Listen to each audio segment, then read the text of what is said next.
In this lesson, we're going to talk about event handlers. Event handlers are called when a certain event occurs on a package. The event handlers can be used for logging and notification. Here in Visual Studio, I have a blank package. I'm going to click on Event Handlers. In the drop-down menu on the left, I have the executables I can select from. I don't have any executables at this time, so the only thing I can select is the package itself. In the right-hand menu, I can select the events, for example, on error, on execute status changed, post and pre-execute, on warning, and when these events fire, whatever task I have inside of these event handlers will then be fired also. I'm going to go back to the control flow. I'm going to drag out a script task. Now I'll return to the event handlers. And now on the left-hand side, you'll see I have the package itself and the script task. So I could select to have an event only execute when that event occurs on a script task, or I could select to have it occur if the package has the actual event. So if an error occurs on the package, the on-error event handler will fire.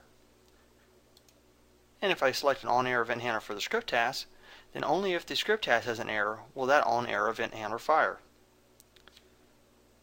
I'm going to go ahead and select the package, click OK. You'll notice we have a blue link in the middle here. It says, click here to create an on-error event handler for the executable Lesson38, which is the name of the package. I'm going to click on the little blue link, and now we have a event handler on our package.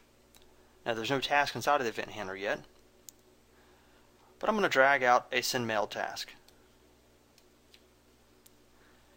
We can configure the send mail task just as we've done in the past. We select an SMTP connection, put in our SMTP server, and our from address can be something to tell us that it's coming from the package. For example, SSIS package at, and then we can put our company name in. Your SMTP server may only allow certain names. And then the to field can be our email address. The subject line can be error from package. I'm going to leave the message source type at direct input, but I'm not going to put any input in the message source. I'm going to go to the expressions, click on the plus next to expressions, click on the ellipse, and I'll select the property of message source and create an expression for that.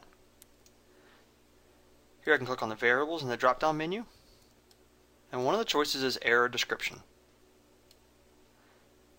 Of course, there's no error at this time, so there's nothing in that description. But now I'll receive the error description in my email. You can also add more information to this if you'd like.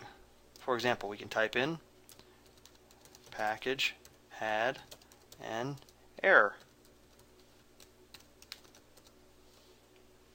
And now we'll receive package had an error plus the description. We can also improve on that.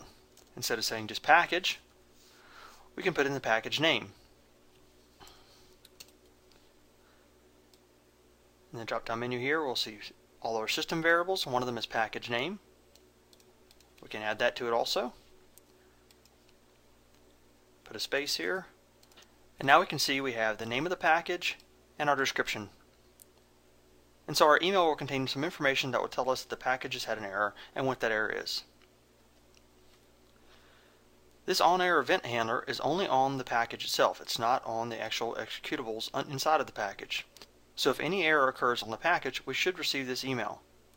If we had selected just the script task, click OK, and created the on-error event here, then only if that script task had had the error would we receive that error message in the email.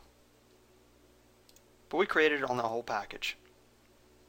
To get rid of an event handler off of your package, we go to the Package Explorer. We click on the plus next to Event Handlers.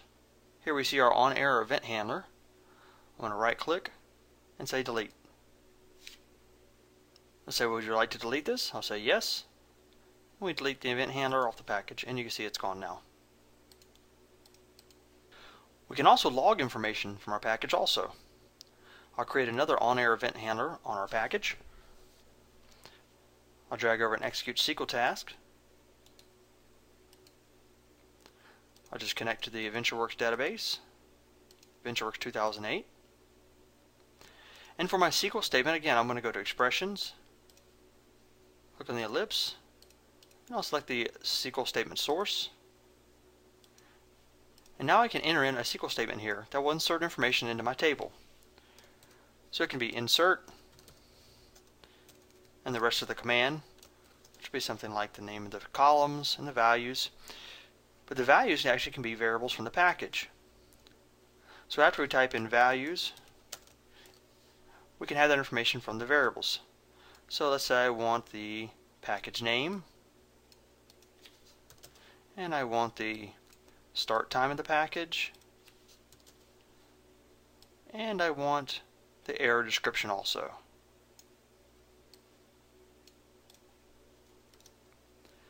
Now with a message similar to this, it would insert this information, the package name, start time, and error description, into our database, and we could log this information.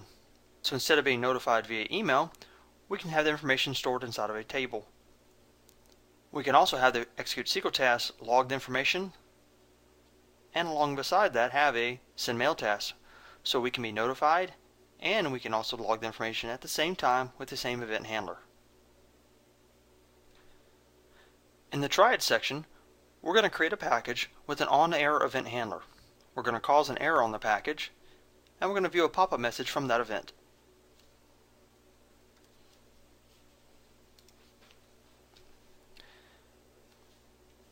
Here in Visual Studio, I have a package created called Lesson38. I'm going to drag out an execute SQL task. I'm going to right click, go to Edit. In the connection, I'm going to select New Connection and select VentureWorks 2008. For my SQL statement, I'm going to type in select 1. Click OK. I'll run this one time, and we'll see that we are not going to receive an error message because select 1 is a valid SQL statement. We'll go to our event handler, and on the Lesson38 package, I'm going to create an on-error event handler. I'm going to drag out a script task. I'm going to right click and go to Edit. In the read only variables, I'm going to click on the ellipse, and I'm going to select the error description. Click OK. Click Edit Script. And where it says add your code here, I'm going to add in message box DTS dot variables and type in error description dot value, and this will cause a message box to appear showing the error description. I'll save this and close it. Click OK. Return to our control flow. I'll run the package one time without an error. We'll see we don't receive a pop-up. I'll stop the debugging. I'm going to alter the execute SQL task to say select A. Click OK. I'll run this again. And you notice we receive a pop-up box now. And the error message is executing the query select A failed with the following error. Invalid column name A. We can go to our Progress tab and we can see that same error message here in our Progress tab. We can go to the event handlers, change it to the package, click OK, and we can see that the script task is turned green, indicating that it has now been called and run successfully. I'm going to stop the package. I'm going to change my execute SQL task back to select 1 instead. I'm going to go to the event handlers, select the package. Now I'm going to run the package again. Notice our script task in the event handler does not turn green. It stays white. In the control flow, our execute SQL task is turned green, indicating success. But our event handler did not fire because no error occurred. In this lesson, we talked about the event handlers.